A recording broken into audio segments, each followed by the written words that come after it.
Following the United States' involvement in the escalating conflict between Iran and Israel, heightened security measures are now in place across several American cities. New York and Washington are on high alert. FBI Chief Kash Patel has warned against sleeper cells. Additional patrols and precautions are being taken around religious, diplomatic and cultural sites after America led one of the largest B-2 airstrikes, hitting 3 Iranian nuclear sites. However, back home, many Americans are now disapproving of their government's involvement in the conflict, staging agitation across the nation. Most Americans are against us being involved in any wars. So, and Americans are also understanding that most of these wars are for Israel. It's that 7 wars for Israel plan. Iran is the last one standing. But fortunately, Iran, can actually defend itself. I think Iran is actually powerful enough to win this thing. Israel is claiming in all of its wars against Lebanon, Syria, Gaza, West Bank, and now Iran, that it's defending itself. And that's clearly not what's going on. And the United States has been supporting Israel in all of its vicious wars. And we need to stop arming Israel.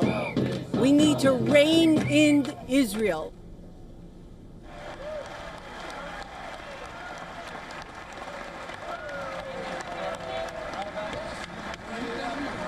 America's increasing involvement in the conflict also marks a sharp departure from President Trump's campaign promise to keep the country out of foreign wars. His America First policy emphasized non-interventions, pledging to prioritize domestic concerns over international entanglements. However, recent developments suggest a significant shift away from that stance. The United States has long been asserting that the strikes were aimed at crippling Iran's nuclear enrichment capacity and put a stop to the nuclear threat posed by Iran. America's involvement has also been labeled as a gross violation of international laws pertaining to war, given no attacks were directed by Iran towards it.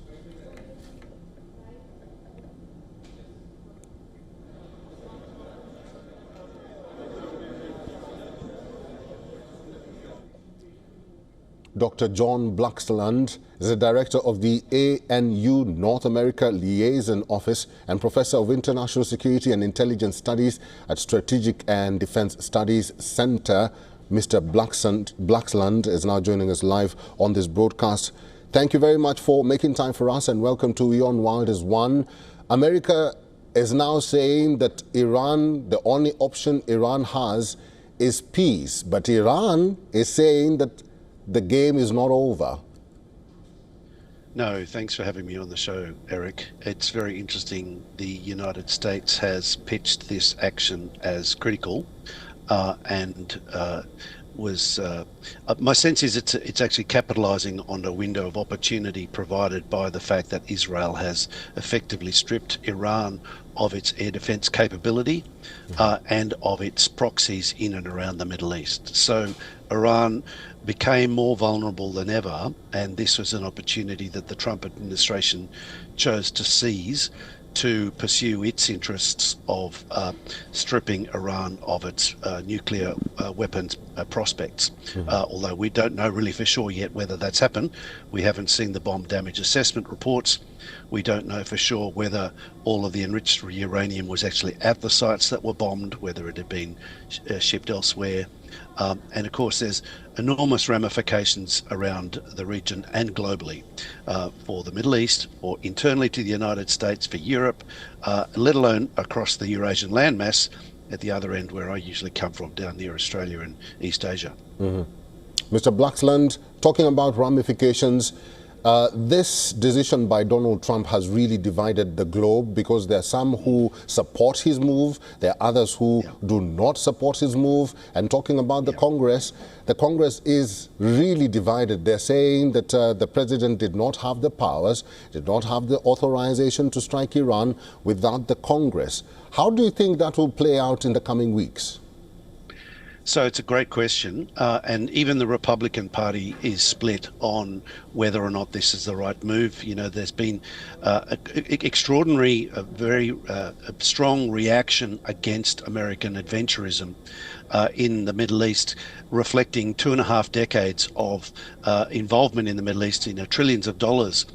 With not very much to show for it, really. That has left many people in the United States deeply skeptical on both sides of politics to kind of further engagement in wars there. But there is a sense there that while there is a real echo of the weapons of mass destruction debate around Iraq in 2003, there is a sense that perhaps this one is a bit more closer to the mark, because the weapons of mass destruction is nuclear here, and it is a much more well established fact that Iran has developed a significant capability, although not quite to the point, it appears, where it was ready to actually deliver the weapon.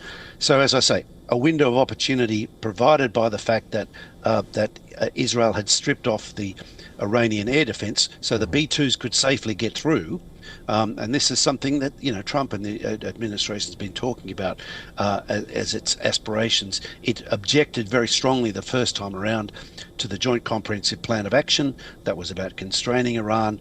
And now, of course, they've taken the gloves off and they've gone all in, hoping that they will have disarmed Iran. But it's really early days as to whether or not that's happened.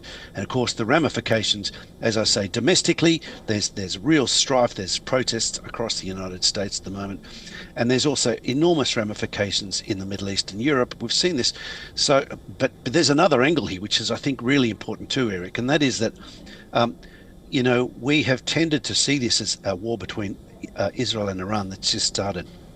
Iran's been at war with Israel arguably for 40 years, 45 years, and it's had waves of attacks, and Israel has defanged Hamas, it's defanged Hezbollah. Bashar al-Assad has been removed, a Iranian sympathizer in Syria, and even in Yemen, the Houthis have been wound back their capability. So this is a high watermark, if you like, for Israeli, comeuppance against Iran. It's also, as I say, a window of opportunity for the United States to take action. But the repercussions for Iran has become quite close, not just to the proxies across the Middle East, but to Russia and China. Russia has been using Iran as a conduit for trade, for undeclared trade between Russia and many other countries, including in South Asia, in India and beyond. And we know that China has been actively supporting, even with dark flights into Iran in recent days, in support of the Iranian regime. So this has the potential to go much bigger. This didn't start a week ago, and it's got enormous ramifications to spread across the Gulf. We've seen already talk of blocking the Strait of Hormuz. That would be catastrophic for world trade. Talk of attacking US forces spread around the Persian the Persian Gulf there. Mr. Blackson, I actually wanted to ask your quick reaction on this flashpoint now, the Strait of Hormuz, and there's a risk of it being closed. But my quick question to you, and a quick answer to that, what will be the impact if the Strait of Hormuz is closed? The global economic ramifications are huge. The world is already we're clearly very dependent on oil passing through the Strait of Hormuz. We like to think we're moving away from oil, but we're not really yet. It's critical, and it's likely to have incredible knock-on effects. The world is already reeling from US tariffs. The world will reel much further from a blocking of the Strait of Hormuz, and the Arab states around the Persian Gulf will be calling on the United States and Europe and others to act decisively to unblock it if that is what happens. And of course, what happens then, the potential for escalation is massive. Hopefully, cooler heads will prevail.